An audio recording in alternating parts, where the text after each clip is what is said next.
하시면 내가 나가리다.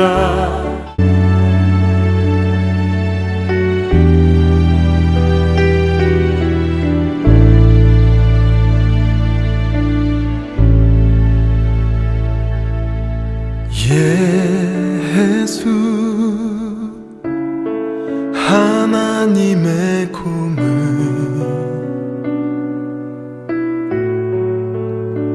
주독생자 그의 나라 임하시네.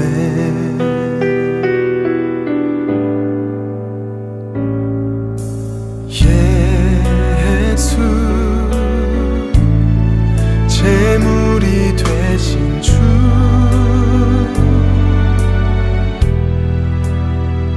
영광 중에 그의 나라 임하시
함께 묵상할 말씀은 요한계시록 10장 1절로 13절 말씀입니다. 1절. 내가 또 보니 힘센 다른 천사가 구름을 입고 하늘에서 내려오는데 그 머리 위에 무지개가 있고 그 얼굴은 해 같고 그 발은 불기둥 같으며 그 손에는 펴 놓인 작은 두루마리를 들고 그 오른발은 바다를 밟고 왼발은 땅을 밟고 사자가 부르짖는 것 같이 큰 소리로 외치니 그가 외칠 때에 일곱 우레가 그 소리를 내어 말하더라. 일곱 우레가 말할 때에 내가 기록하려고 다가가 곧 들으니 하늘에서 소리가 나서 말하기를 일곱 우레가 말한 것을 임봉하고 기록하지 말라 하더라. 내가 본 바 바다와 땅을 밟고 서 있는 천사가 하늘을 향하여 오른손을 들고 세세토록 살아계시니 곧 하늘과 그 가운데 있는 물건이며 땅과 그 가운데 있는 물건이며 바다와 그 가운데 있는 물건을 창조하신 이를 가리켜 맹세하여 이르되 지체하지 아니하리니 일곱째 천사가 소리내는 날 그의 나팔을 불려고 할 때 하나님이 그의 종 선지자들에게 전하신 복음과 같이 하나님의 그 비밀이 이루어지리라 하더라. 하늘에서 나서 내게 들리던 음성이 또 내게 말하여 이르되 내가 가서 바다와 땅을 밟고 서 있는 천사의 손에 펴 놓인 두루마리를 가지라 하기로 내가 천사에게 나아가 작은 두루마리를 달라 한즉 천사가 이르되 갖다 먹어 버리라. 내 배에는 쓰나 내 입에는 꿀같이 달리라 하거늘 내가 천사의 손에서 작은 두루마리를 갖다 먹어 버리니 내 입에는 꿀같이 다나 먹은 후에 내 배에서는 쓰게 되더라. 그가 내게 말하기를 내가 많은 백성과 나라와 방언과 임금에게 다시 예언하여야 하리라 하더라. 아멘. 오늘 말씀의 제목은 지체하지 아니하리니 라는 것입니다. 요한계시록 10장에는 힘센 다른 천사와 작은 두루마리가 등장합니다. 힘센 다른 천사는 5장 2절에 나오는 힘 있는 천사와 동일한 것으로 볼 수 있습니다. 힘 있는 천사는 큰 음성으로 누가 그 두루마리를 펴며 그 인을 떼기에 합당하냐라고 외친 적이 있습니다. 10장에서는 구름을 입고 하늘에서 내려옵니다. 머리 위에 무지개가 있고 얼굴은 해 같고 발은 불기둥 같으며 손에는 펴 놓인 작은 두루마리를 들고 오른발은 바다 왼발은 땅을 밟고 사자가 부르짖듯 큰 소리로 이렇게 외칩니다. 일곱 우레가 말한 것을 인봉하고 기록하지 말라라는 것입니다. 왜 일곱 우레가 말한 것을 인봉하고 기록하지 말라라고 했을까요? 요한계시록이 하나님의 뜻과 장차될 일에 대해 드러내기 위한 것이지만 일곱 우레가 말한 것을 인봉하고 기록하지 말라라고 한 것은 일정 시기까지 인봉하고 금지된 계시도 있다라는 것을 보여주기 위한 것입니다. 다시 말해서 하나님의 계시는 적당한 시기에 반드시 드러난다라는 것을 말해주고 있는 것입니다. 다니엘서 12장 4절에서 하나님은 다니엘에게 계시를 봉함하라 라고 이렇게 명령하셨습니다. 다니엘아 마지막 때까지 이 말은 간수하고 이 글을 봉함하라. 많은 사람들이 빨리 왕래하며 지식이 더하리라 라고 이렇게 말씀하셨습니다. 여기서도 마지막 때까지 이 말을 간수하고 이 글을 봉함하지만 결국 많은 사람이 빨리 왕래하며 지식이 더해지는, 다시 말해 계시가 드러나는 때가 있게 된다는 것입니다. 결국 요한 사도는 6절 하반절에서 천사를 통해 지체하지 아니하리니 일곱 천사가 소리내는 날에 하나님이 선지자들에게 전하신 복음과 같이 하나님의 그 비밀이 이루어지리라 라는 것을 알게 된 것입니다. 하나님께 계시는 지체하지 아니하시고 복음과 같이 하나님의 그 비밀이 이루어지는 것입니다. 하나님께서는 온 우주의 역사와 사건과 사고를 주관하고 이루어 가시는 분입니다. 비록 우리가 부족하고 미련하여 그것을 잘 알지 못하지만 하나님의 그 비밀은 반드시 이루어진다는 것입니다. 그것은 바로 하나님이 그종 선지자들에게 전하신 복음처럼 말입니다. 선지자들을 통하여 전하신 복음의 핵심과 하이라이트는 바로 일찍이 죽임당하신 어린 양 예수 그리스도에 관한 것입니다. 마지막으로 요한은 전사에게서 작은 두루마리를 가져다 먹었습니다. 먹어보니 입에서는 꿀같이 다나 먹은 후에 배에서는 쓰다라는 것을 알았습니다. 갖다 먹으라는 것은 두루마리의 내용을 파악하여 충분히 소화하라는 의미입니다. 배에서 쓰다는 것은 나쁜 소식을 의미합니다. 작은 두루마리의 메시지가 고통을 수반한다는 것을 의미합니다. 작은 두루마리의 메시지 내용이 바로 11장 1절로 13절에 있는 내용들입니다. 그리고 반대로 입에서 달다는 것은 좋은 소식을 의미합니다. 하나님의 영원한 목적을 더 이상 지체하지 말고 경험하게 될 것을 의미하는 것입니다. 여기서 작은 두루마리는 바로 하나님의 말씀을 의미하는 것이죠. 하나님의 말씀은 어떤 사람에게는 쓰고 어떤 사람에게는 달다는 것입니다. 하나님을 믿는 사람들에게는 그것이 달지만 하나님을 믿지 않는 사람들에게는 그것이 쓰다는 것입니다.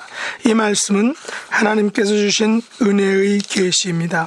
믿는 자에게 주시는 값진 약속의 말씀들이기 때문에 단 것입니다. 하나님께서는 선지자들을 통하여 말씀에 순종하면 축복을, 불순종하면 심판을 약속하셨습니다.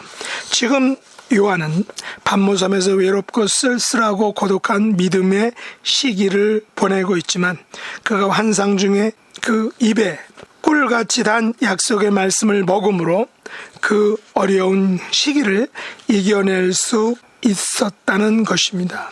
어제 거의 40년 만에 만난 두 분의 목사님들과 이야기를 잠시 나누었습니다. 그때는 제가 충신대학교 1학년이었고 두 분은 선교회를 통해 헌신된 삶을 사시는 저보다 연장자이신 분들이었습니다. 그 중에 가장 연장자이신 분이 곧 은퇴를 맞아 이미 만들어진 바이블 토크방을 더욱 활성화시키겠다라고 말씀을 하셨습니다. 하나님의 말씀을 가지고 바이블 토크방에서 자기의 생각과 믿음을 나누며 주님 오실 때까지 그 말씀을 통해서 서로 격려하고 위로하고 자기의 삶을 반성하고 또 그곳에서 믿음을 세워나가겠다라는 것을 그 운영 방침을 말씀하신 것입니다. 물론 이야기 중에 그분이 가진 교회론에 저는 전적으로 동의하진 않지만 하나님의 말씀으로 자신의 삶을 나누면서 믿음을 가진 사람으로 살아가겠다라는 그 결심에는 제가 찬성을 합니다. 하나님께서 선지자들에게 전하신 복음, 하나님의 그 비밀, 일찍이 죽음 당하신 어린 양을 통하여 주신 그 복음의 비밀을 우리는 잘 알고 있습니다. 특별히 하나님의 말씀인 성경 말씀은 오늘날 우리에게 때로는 꿀같이 단 말씀도 있고 또한 쓴 말씀도 있지만 우리는 하나님의 그 비밀인 어린 양 예수 그리스도를 통해서 주신 그 복음과 새 생명을 많은 백성과 나라와 방언과 임금에게 다시금 예언하고 증거하는 증인의 삶을 살아가야 한다는 것입니다. 이것이 오늘 계시록 10장에서 하나님께서 요한 사도에게 pat모섬에서 오늘 힘센 다른 천사 한 명과 작은 두루마리의 이야기를 통해서 우리에게 주시는 그런 생명의 말씀인 것입니다. 그것을 많은 백성과 나라와 방언과 임금에게 다시금 증거하고 예언하고 하는 증인의 삶을 살아갈 수 있는 저와 여러분 될 수 있기를 예수님의 이름으로 축복합니다. 기도하겠습니다. 하나님 아버지, 저희들에게 선지자들을 통하여 전해주신 그 복음, 일찍이 죽임당하신 어린 양이신 예수님의 복음과 그분이 주신 생명을 인하여 감사합니다. 하나님의 말씀을 통하여 약속하신 것들을 잘 듣고 순종하여 하나님의 그 비밀이 저희들의 삶을 통하여 이루어지고 증거되는 은총을 베풀어 주옵소서. 많은 백성과 나라와 방언과 임금에게 다시금 하나님의 그 비밀, 복음과 새 생명의 신비를 전하는 증인들로 우리의 남은 삶을 살아갈 수 있도록 은혜 도하여 주옵소서. 예수님의 이름으로 간절히 기도드렸나이다. 아멘.